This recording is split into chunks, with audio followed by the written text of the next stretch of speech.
anh sợ yêu,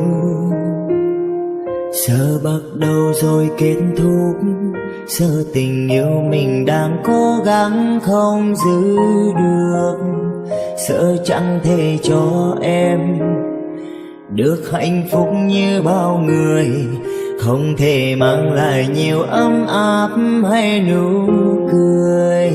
Sau một ngày người vội vàng rồi nói câu chia lìa, sợ bàn tay này không thể níu em ở lại, sợ sẽ khóc, sợ nhìn thấy em cười bên một ai chẳng phải anh đâu. Anh chẳng thể không thêm lần nữa đâu em à, giờ còn rất đau thế nên không thể yêu ai.